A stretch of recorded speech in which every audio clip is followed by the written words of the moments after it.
I feel the Lord has something for us today. And because I think he has something for us, I'm going to just pray to start with.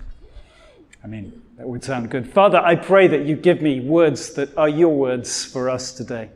I pray, O Lord, that if there is a word for each of us here, you might speak it as a seed direct into each of our hearts.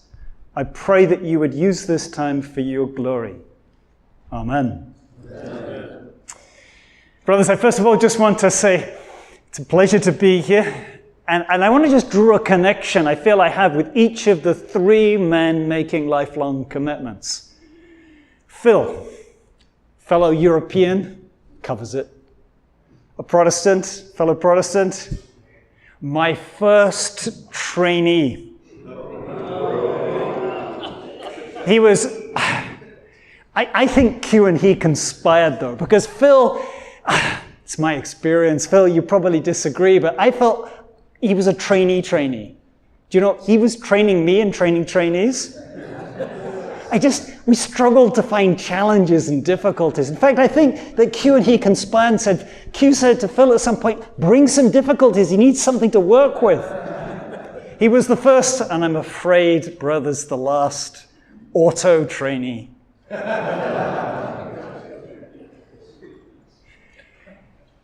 JR. I honor you in part in wearing my barong. But I spent some time, as many of you know, in the Philippines last year on my sabbatical. And while I was there, it was a delight to be with and understand our Filipino brothers. It was a pleasure, partly because I realized in a way that I hadn't before what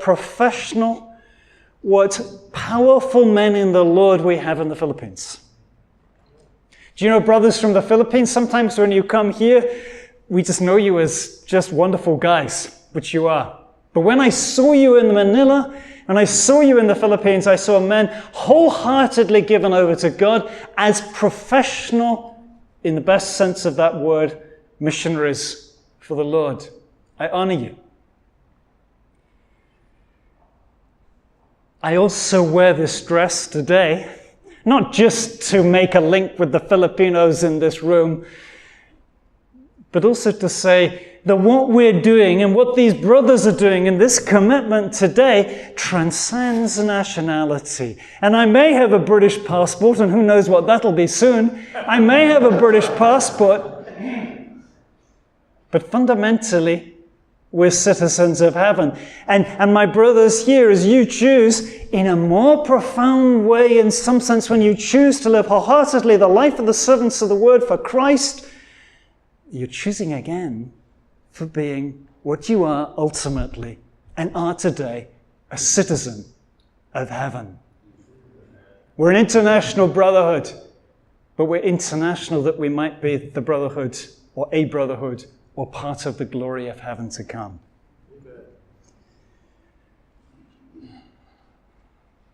JP, I honor you, my friend, as someone I live with and where I find delight in your gifts. I honor you because of all you brought to our life together in London, your zeal for the gospel, and your zeal to use what God's given you completely for his kingdom. I honor you too, and your fellow Lebanese here, as men from the Holy Land. Because although we often think of the Holy Land as somewhat slightly different, Jesus walked in Tyre and Sidon, southern Lebanon. In fact, when you go and you read the scriptures, you quickly realize that actually many of the people he preached to were people who came from southern Lebanon and had wandered across the hills to get to the area to the north of the Sea of Galilee, where he preached to them in the Sermon on the Mount, on the Sermon on the Plain, in what we hear and read in Matthew and Luke and other parts of the Gospels. Your antecedents may have heard Jesus preaching. Thank you, brothers. Thank you, brothers from Lebanon. You bring the Holy Land to us. And you come from the land of rock. Those of you who don't know, Lebanon is, in some sense, a big rock. It's more than a big rock. But for many years, the Lebanese mountains were the bastion of Christianity in that area, a place where Christianity was strong. And JP, you're my link through that rock into the passage I want to read from the scriptures now. It's so familiar, I feel I almost cannot read it. Matthew 7, the very end of Jesus' Sermon on the Mount, as we call it, in Matthew 5-7. He said to them, "Everyone then who hears these words of mine and does them will be like a wise man who built his house upon the rock, and the rain fell, and the floods came, and the wind blew and beat upon that house. But it did not fall, because it had been founded on the rock. And everyone who hears these words of mine and does not do them will be like a foolish man who built his house upon the sand. And the rain fell, and the floods came, and the winds blew and beat against that house, and it fell, and was great the fall of it."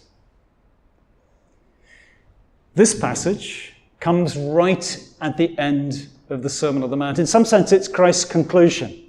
And Christ's conclusion is simple. Having heard all of this, do it.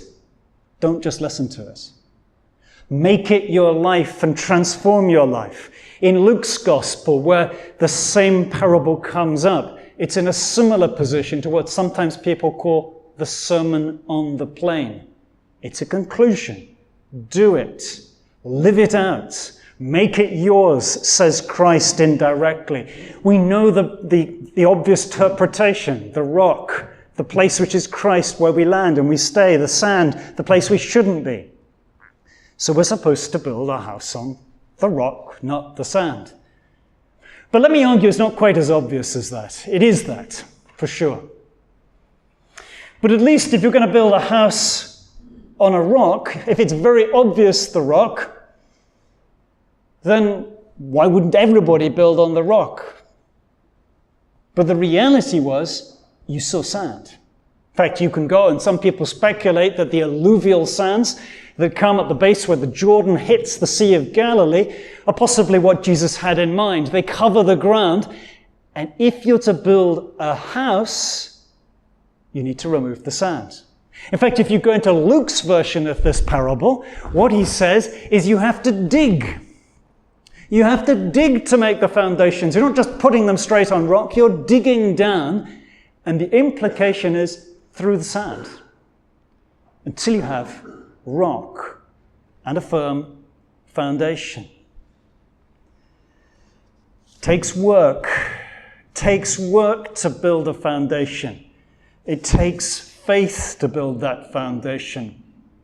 In fact, again, if you look back at after chapter 7 of Luke, where this parable comes up, chapter 7 of Matthew, we go into chapter 8, and the first story that comes directly after this parable is a story of man choosing in faith.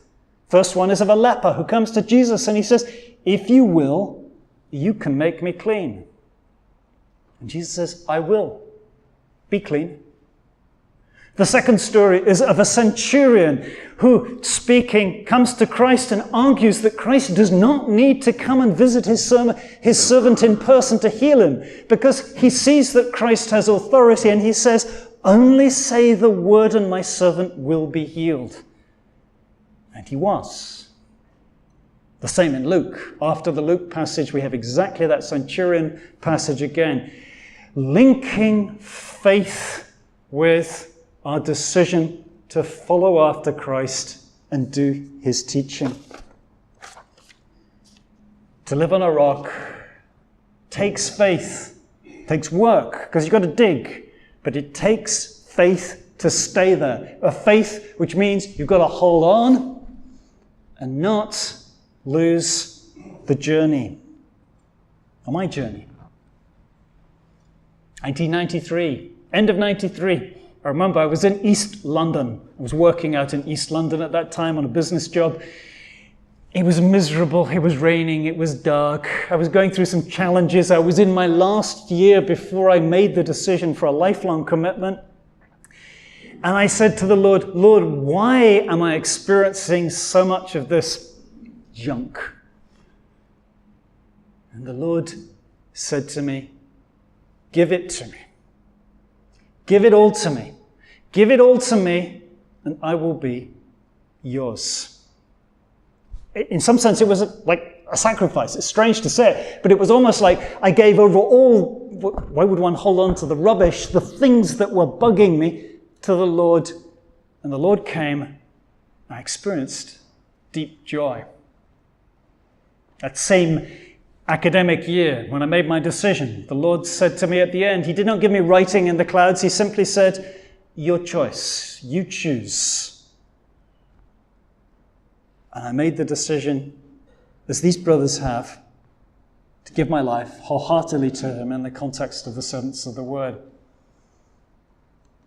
This morning I was out walking and I was praying just at a place called Richardson Lake out by Maryville Retreat Center where we had some meetings. I asked the Lord, just give me something as I was praying.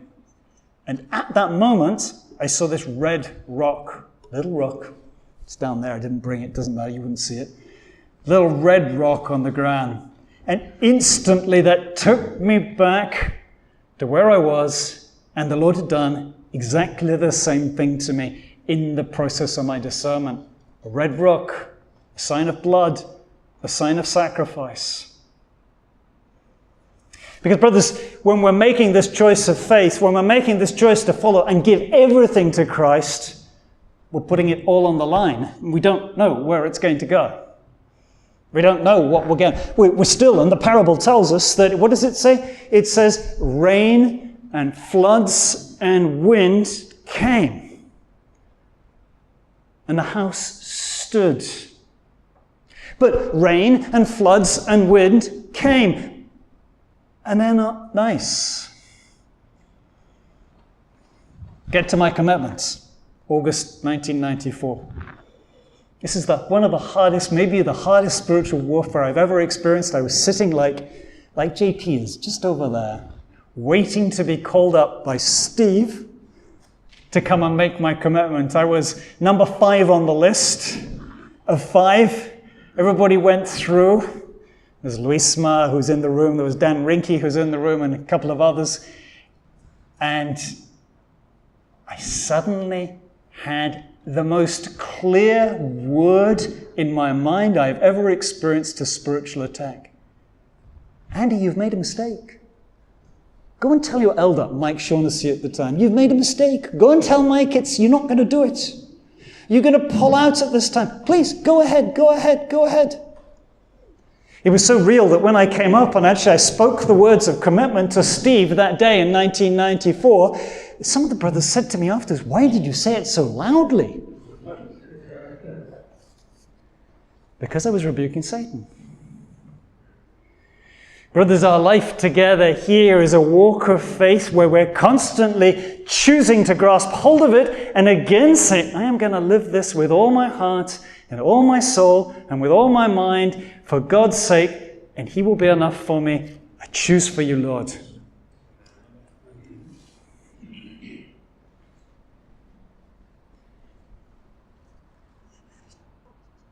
There's a passage we all know of in Hebrews 6:19. We have this as our sure and steadfast anchor of the soul, a hope that enters into the inner shrine behind the curtain. You can see the image. It's just a reverse image in Paul's mind. The anchor. But the anchor isn't thrown down into the sea. The anchor is thrown up to heaven. And somehow it's caught up there and it's locked. Where? In our hope.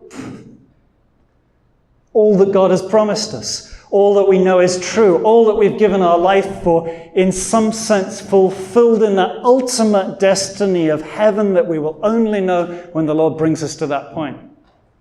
A hope in heaven. And the anchor somehow locks us to that? Well, we'll take the image. I'm going to stretch it a little bit here. So you've got this image of this anchor locked in heaven, and you've got the rope. And the rope is like your faith. Your faith links you to that hope you've got in heaven, and you can pull on it, and you can feel the tension, and you know deep down that it's true. That you've not made a mistake.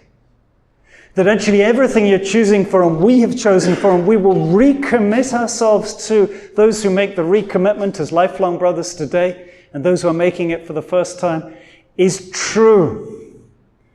And it will make a difference.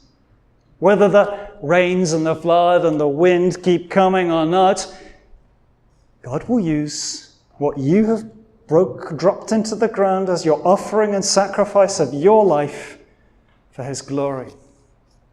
So we got this anchor in heaven, and you're holding on. You're holding on. And then the rope goes slack. And you're holding on. You know you're connected. You know you're connected, but the wind and the rain and the floods, somehow maybe in God's mind, maybe just circumstantially, maybe because you're not in such a good place, but for a time, you say, Lord, where are you in these circumstances of my life? But you hold on. You could let go, but you hold on, trusting, believing, well, all that God has done in your life and in our lives is true, and it will make sense. In 2006, I left the business world. After 19 years, mostly working in business, I got depressed. Okay, mildly depressed. But I got depressed for 8 months. I can count it, because there was a day in February 2007 I woke up and I wasn't depressed. But the depression was I did not want to get out of bed. I did not have anything to look forward to. And I could not make sense of this in my life with Christ at that point. I said, Lord, why is life this pig stuff? Why is it like this? And yet you know now, walking through that year, that 8 months, that period, when I look back, I would not have gone through that for anything. Because in that point where you might say the rope was slack, and I couldn't feel the tension, the obvious feedback of faith when you just know Christ's there and everything's going well and faith makes sense, but that faith is still there, heaven's still there, and everything we've chosen for, God still honors. Brothers, as we come this day and we celebrate the 3 men making lifelong, the 3 men making recommitments, brothers, we choose for the glory that God has for us. And despite everything, we will hold on because God is with us. Amen.